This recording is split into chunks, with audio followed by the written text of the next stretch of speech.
So good news for smartwatch fans, because things are really starting to heat up as we hit the arse end of 2020. The gorgeous new Huawei Watch GT2 Pro is the latest effort to hit the UK, going on sale from October the 6th, and it should prove very stiff competition indeed for the also freshly launched Ticwatch Pro 3. Now if you fancy one of these super premium Huawei watches, it'll cost you 300 quid, which is more or less the same as that Ticwatch Pro 3, but it's also considerably more expensive than just the standard Huawei Watch GT2, which is 170 quid at the time I shot this video. So what actually is the difference between the Watch GT2 Pro and the original Huawei Watch GT2? Well, I'm going to take you on a full unboxing and tour of the Watch GT2 Pro now and do a comparison side by side to see whether it's worth that extra cash. And for more on the latest and greatest tech, please do subscribe and ding that notifications bell.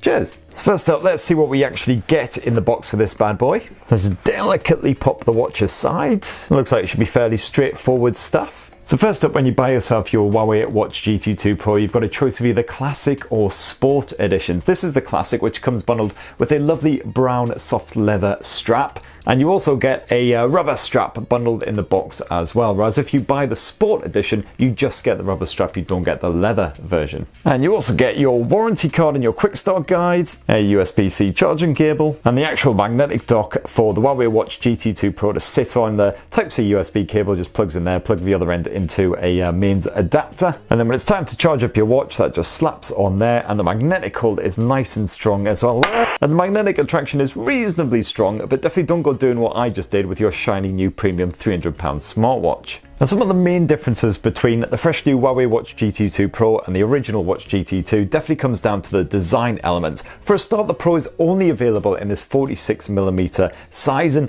whereas the original Watch GT2 could be picked up in a 42mm more compact size as well. Definitely perfect for people like me with teeny little toddler wrists. Both of these smartwatches definitely feel premium, they've got a good heft to them. The GT2 Pro is slightly heavier at 52 grams compared to the original, which was around sort of 40 grams. And the reason for that is because the GT2 Pro has been constructed from more premium materials, as you kind of hope and expect for that extra price. So while the casing on the original Watch GT2 is constructed from metal and plastic, here you've got a titanium body through and through, which is crazy tough. Hopefully shouldn't scratch up at all ever. You've also got a sapphire glass surfacing as well covering that display just to help add to the extra toughness. And on the back end, you've got a ceramic finish as well, which is very easy on the old skin. You've got a choice of grey or black finishes for that casing as well. And just like the original Watch GT2, the Pro model is water resistant down to 5 atmospheres, so you can take it to depths of around 50 meters. Good news if you're one of those fish botherers who likes to snorkel or scuba dive. Enough chatter anyway, let's actually get the thing slapped on my wrist and see what it looks like. And there we have it. Thankfully seems to fit me all right, and as with most smartwatches, including the original Watch GT2, the Pro model is quite a chunky monkey, as you can see there. So now to actually get the Huawei Watch GT2 Pro all set up, we'll need to download the Huawei Health app from the Google Play Store. It's also available on Apple's App Store. And touch wood, the pairing process is usually nice and straightforward. Basically just log in with your Huawei ID or sign up for one if you don't have one already, go to devices and then hit add. And then there it is, just pops right up. Pairing successful, and a nice merry little jingle just to celebrate. As with pretty much any smartwatch, you've got full notification support as well. You can actually choose which apps are allowed to buzz your wrist and disturb you as well. And then once you've got all that set up, you're good to go. Now the case and materials might be very different for this Pro model, but the actual screen itself is exactly the same. It's once again a 1.39-inch AMOLED display, nice and crisp as you can see there, thanks to its 454 by 454 pixel resolution. So any tiny text is nice and legible, and those colors are nice and poppy as well. They really jump off the screen at you. I actually quite like the default watch screen here on the Pro model as well. That's rather snazzy, but of course you can change it at any point. Just long press on that display, and as you can see, you've then got a small selection that you can choose from here. It's a good variety of stuff though. You've got analog and digital, and of course quite a few of them come with complications as well, which you can customize. So whatever information you feel is most pertinent to you can get there right on the main screen, so you can see it at a quick glance. And while you've got a comfortable dozen or so watch faces pre-installed on the Pro, you can at any point dive into the Huawei Health app and browse a selection of around 200 others, which you can then immediately just bung on your watch and start using straight away, including my own personal favourite, the This Is Fine face. Strangely appropriate for 2020, I feel. And once again, it's very diverse selection, so you're bound to find a few in here that you really like. And I know that perhaps the watch face doesn't exactly suit the premium design of the Huawei Watch GT2 Pro, but I still love it. And as with the previous watch, the GT2 Pro sports a built-in mic and speaker as well, so you can actually take calls on this thing as well, although if you do so in public, you will look a bit of a plank. So far, as I said, the primary difference between the Pro model and the original GT2 is the design stuff, but Huawei has also updated some of the fitness tracking features for this Pro model too. So for instance, when it comes to your heart rate monitoring, that's now conducted by the fresh new TrueScene 4.0 Plus sensor, which apparently offers better power efficiency when you're doing your 24-hour tracking, and it's also more accurate compared with the original GT2. And you've also now got SpO2 monitoring here on the Watch GT2 Pro as well, which basically monitors your blood oxygen levels, making sure you've got plenty of oxygen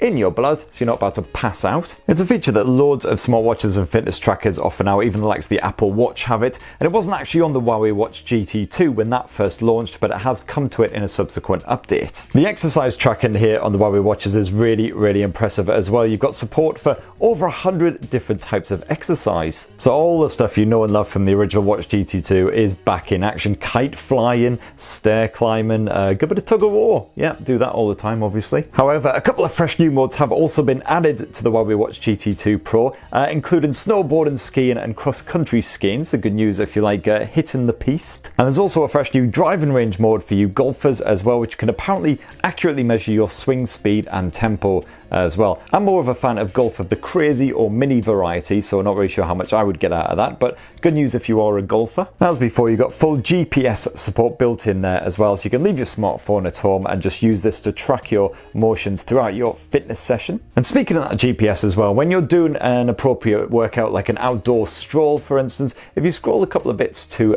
the right, you'll find the new route back feature as well, which is especially implemented for this Pro model. And what this feature does is it tracks your exact route via the GPS, and then if you for instance find yourself a wee bit lost and confused, you can easily get back to your point of origin nice and easily just using the on-screen indicators. And if you do decide to leave your smartphone behind when you're pounding the pavement or whatever, you can bung around 500 songs onto the GT2 Pro just as you could with the original Watch GT2 as well. Get hooked up to your Bluetooth headset, get the old ticker pounding with your favourite playlist or whatever. And if you're the outdoorsy type, you've got plenty of other great features packed here onto the Watch GT2 Pro as well, including the new barometer feature as well. This can just keep you up to date with the atmospheric conditions. It can actually give you a heads up if it reckons there's going to be a thunderstorm or some other heading your way. All you got to do is dive into those settings, then as you can see you can get a severe weather warning heads up. And of course, because it's pretty much obligatory for a smartwatch these days, you've got full sleep tracking on there as well, so I can tell you exactly how much kip you've been getting, try and give you some little tips on how to improve your general slumber. And you've got stress monitoring and breathing exercises on here as well, so you know exactly when you've been hitting the old paperwork a bit too hard. Now, as with the original Huawei Watch GT2, the Pro model is again powered by Huawei's own Kirin A1 chipset. I'm expecting to see the odd little stutter and stumble, shall we say, here and there, but overall should hopefully be absolutely fine just for your everyday shenanigans. Of course, one of the true strengths of the Huawei Watch series is the fact that you get such tremendous battery life. On the standard default settings, you get 2 weeks of life between charges. That's Huawei's own estimate, but I found that in my tests, that is pretty much bang on. Of course, that will start to be cut down once you start to use the likes of the GPS tracking, and of course, if you bug on the always on display, then that'll slice it down to more like a week to 10 days. But of course, it is still a vast improvement over most Android Wear OS watches, which only last a day or two, same as the Apple Watch, stuff like that. And when it is time to charge up the GT2 Pro, again, of course, you just slap it on that dock as I showed you before. Otherwise, it supports general wireless charging as well. So for instance, if you've got the latest Huawei or Samsung smartphone which supports reverse wireless charging, just bung it on the back of your handset if you find you're running out of charge on the go, and that'll just power it up in a jiffy. So that right there is a quick whistle-stop tour of the Huawei Watch GT2 Pro and some of its best new features and how it compares with the original Watch GT2. Now, of course, the standard watch is considerably cheaper than the Pro model, but you do get those super premium and new gorgeous materials packed into the design there, and of course a couple of bonus features as well, which is particularly handy if you're a skier, golfer, or you just like the great outdoors. So are you tempted by the Pro? Well, my full in-depth review of this smartwatch will be coming in around a week or two, so stay tuned for that. And for more on the latest and greatest tech, please do subscribe and ding that notifications bell. Cheers, love you.